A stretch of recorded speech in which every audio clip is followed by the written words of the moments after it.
The Yankees are what they used to be. Look at hell, not spending money the way it used to. Now, when you say that, you're hearing it wrong. And really, I think it's a gross, misportrayal, if you will, of what Hal's really saying. The finances, I know that nobody wants to really get inundated with that stuff because the Yankees, like most of these teams, make $1 gazillion a year, and nobody wants to hear them crying to the poorhouse, which is not what Hal's doing there.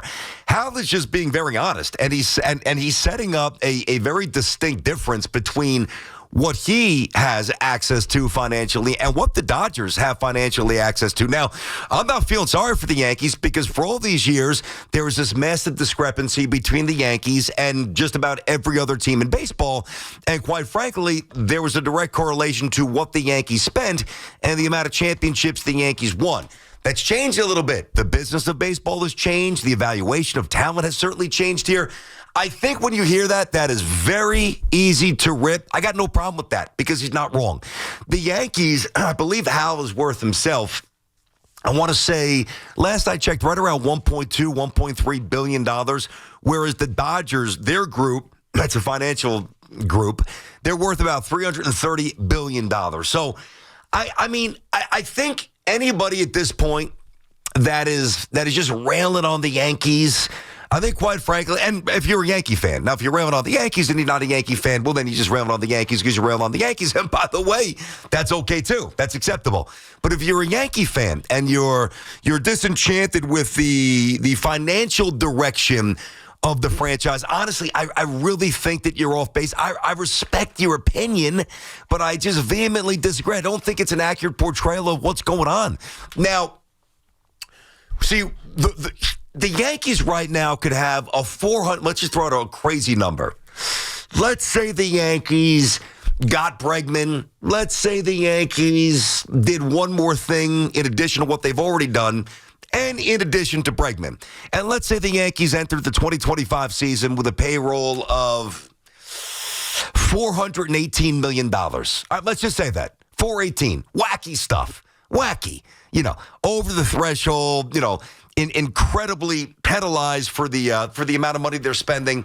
Well, number one, I think we all know this. It assures them of nothing, all right, number one. Number two, very much in play that they would still have to do something at the deadline when they really look at what they have after 120 games or so, or 100 games roughly, and determine what the next course of action is to make that final push for the World Series. See, I am of the mindset, and I will admit, it took me a while to change this. It really did. It took me a while to change because, like many of you, when all you do is win, you become certainly accustomed to it, but also I think you become comfortable the way you win. And the way the Yankees won every year, it would go out, even though they didn't win a World Series, with Giambi, but they got there. All right, so Giambi's free. Let's get Jason Giambi. Oh, CC Sabathia, let's get him. Oh, Burnett, all right, let's bring him in. Oh, we got Matsui coming over from Japan. Lock him up. Like, those days are over. and maybe in my own mind, I have been a little quicker than many of you to understand that. And that's not a knock. That's not me saying I'm a better fan or I'm a more astute baseball observer than you. I understand the game has changed and it is far more unpredictable. It is far more random. So you guys could go nuts. Honestly, you guys could go nuts about the Yankees spending, I don't know, $40 million less than the Dodgers, or the Yankees getting beaten out by Steve Cohen by, the Yankees had to do an extra year, basically for Juan Soto to make the same amount of money. You can have fun doing that. Here's what I'm going to do. I'm going to have fun actually watching the Yankees, who I can promise you at the end of the season will be right there. And I can also promise you as they win, I don't know, low number, 91, 92 games, high number, I don't know, 96, 97 games, I can assure you that despite having a sizable gap to the Dodgers in payroll, when it is time to evaluate the roster, and if there's a glaring need, whether it's third base or if Jazz is over third, it's second base or whatever else it could be at some point in June and July, I promise you the Yankees will be in the mix of everything that they need to be in the mix of, which will once again give them a chance to get to and win the World Series. You guys got to get over this Dodger stuff. You got to get over it. It's It's getting old. It's getting tired. It's getting played out. Not changing. And really it assures the Dodgers of nothing. Now, of course, it increases the odds. But I think that this gross spending, and if we don't spend more, we can't win. And I just say we, whether it's the Yankees or the Mets, go out and get Alonso and go out and get a pitcher and go out and get Soto and go out and get this guy. There are limits to the amount of money that teams are willing to spend. And I think the Dodgers have jaded that view. And you know what I say? Good for them. You don't need to play that game to try to win. You don't. Now, you can't be the Pirates necessarily. You can't be the Reds. But last time I checked, the Yankees aren't. All right, 888-808-1019. BT and Sal on the Fan. Sal is out. Oh, my God. First of all, and we'll do more about Sal later. Me and Hoff are going to have a lot of fun at Sally's expense. But I heard more about this eye surgery from my partner for the last 3 months than I did for my grandmother complaining back in the 80s when she used to she would hold the magnifying glass because she couldn't see so she could look at the 7th race at Aqueduct. That's what I used to hear. I mean, he sounded like an old woman the past couple of months. So I know he really was a little nervous, actually, but he's going to be great. He'll be good to go, and we'll have a little fun with Sal. But good luck, partner. All right, 888-808-1019, BT and Sal on the Fan inside of our Town Fair Tire studio. Remind you that Town Fair, with Town Fair, you always get the guaranteed lowest price on name brand tires from Connecticut to Maine. Nobody beats Town Fair Tire. Nobody. Stan is in Westport, Connecticut. Stan, what's happening? Hey, VT. Listen, I'm a Red Sox fan, which a lot of people know, but I respect the Yankees and I fear the Yankees. And I'm glad you're alone today just because the Yankees have kind of been lost in the shuffle this offseason with news and everything. And secondly, the Yankees can definitely compete with the Dodgers. Okay, first of all, the Guggenheim Group is a big asset manager, like private equity type thing. Second of all, they're not unlimited. The Yankees, you point out very well, are managing things real well.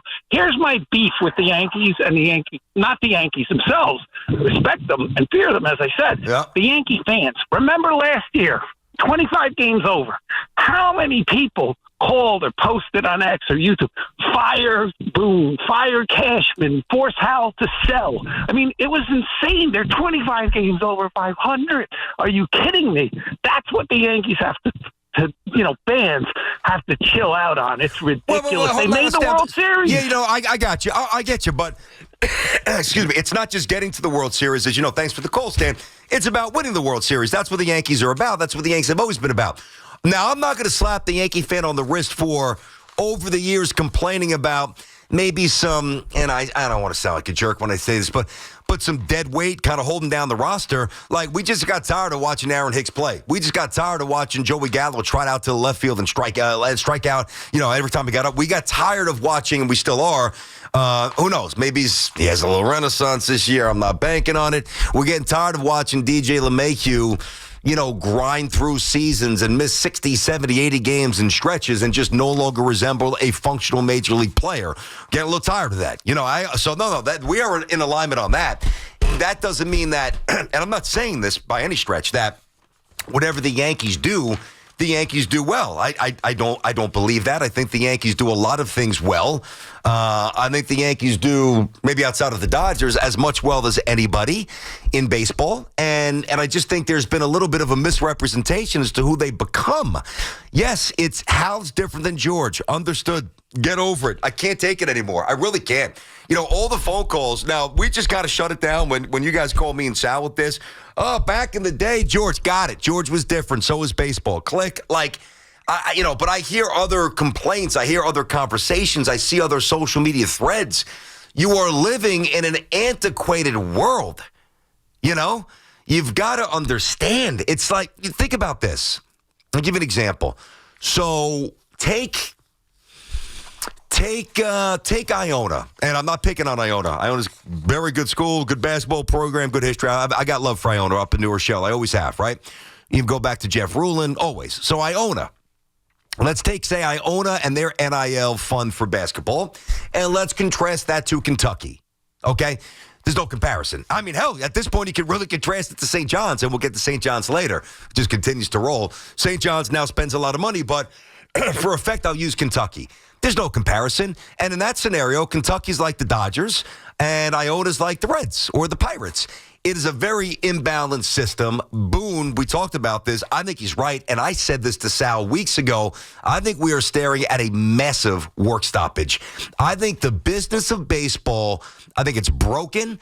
I don't think that you can rectify this in one swooping, collectively agreed upon set of rules. I don't think you can. I think that there's going to be a long malaise, and it's going to stretch out, and I think it's going to be incredibly burdensome, and it's going to basically break the sport. But when it comes back, it comes back, provided it comes back eventually, I think baseball's got a chance to be even stronger.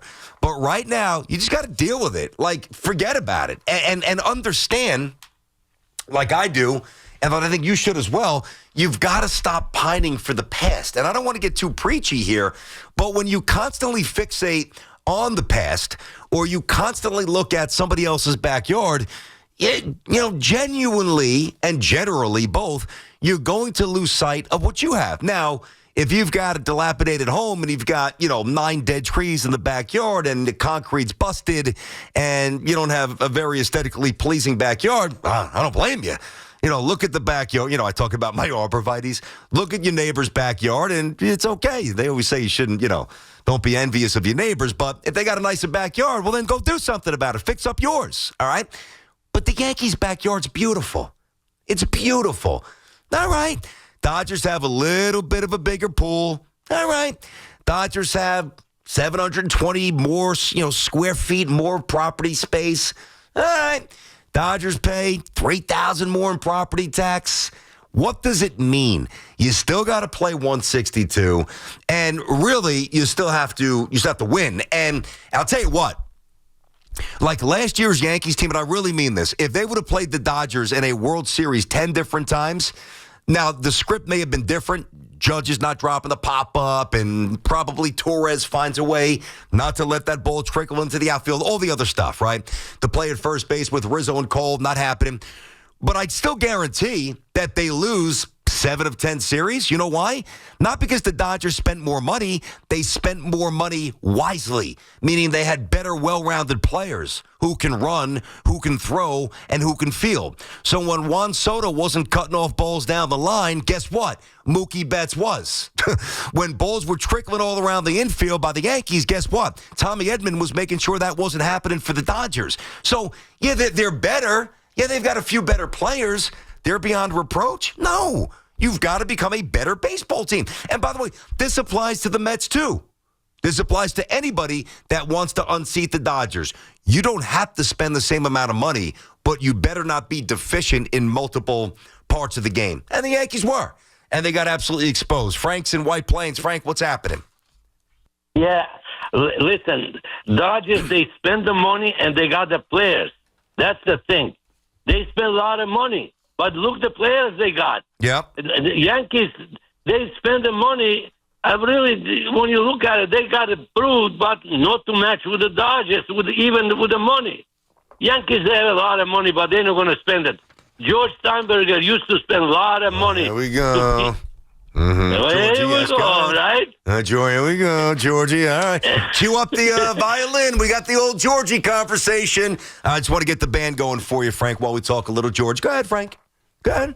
Get the band going for you. His son, he don't want to spend the money. No, he don't want to spend it all. Yeah, no, it's funny. It's very interesting. Thank you for the call, Frank. It's interesting. I was just doing a little prep work before the show, and when I was looking at the expenses for already committed for the 2025 season, I was stunned. The Yankees were right there with the Sacramento A's. You're right. He don't want to spend anything. He throws around nickels like manhole covers. Come on. You see what I mean? Now, what I will say, and this is what I've continued to, and I will continue to say this, I've already said it, they got to spend better. So years ago, not to beat up this, this old story or bring it up, but it matters, and it's pertinent to today. It's relevant to today's roster. So the Yankees decided to go and get a masher who was an all-time masher at that age, in his prime, who didn't do much else. That was Giancarlo Stanton with a $300+ million contract. You know what the Dodgers did? They went out and they got Mookie Betts. right around the same age, right? Just about. Maybe Betts was a year older. Betts superior on the bases, superior arm, superior defensively, higher batting average. He plays more.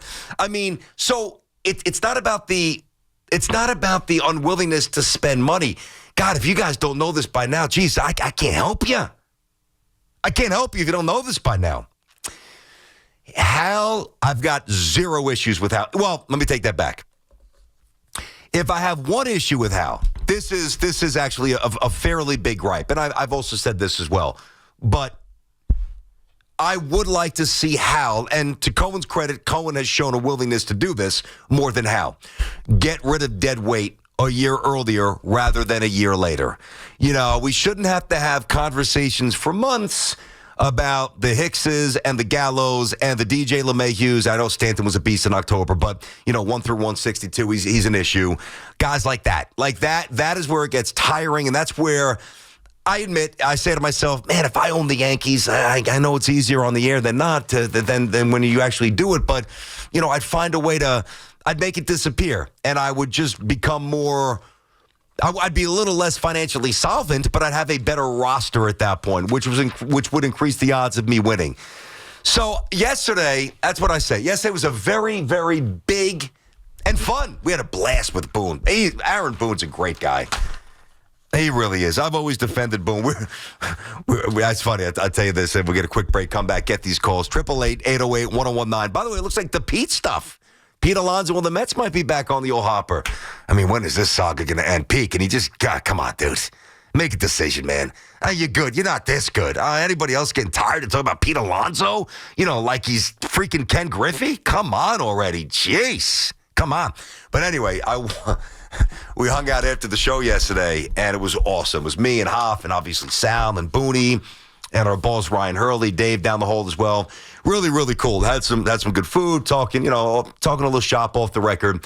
And I had to get home, and Sal had to lay back to go over to SNY, so I go down, I take the elevator with Boone. And we probably stayed outside a good 15, 20 minutes just talking. And before we were leaving, I said, hey, listen, I said, sometimes I'm hard on you on the air, but, it's never personal. He goes, no, I know. I go, he's walking away. I go, but I've always been harder on Cashman. And I have been. And the truth of the matter, this goes back to the discussion today.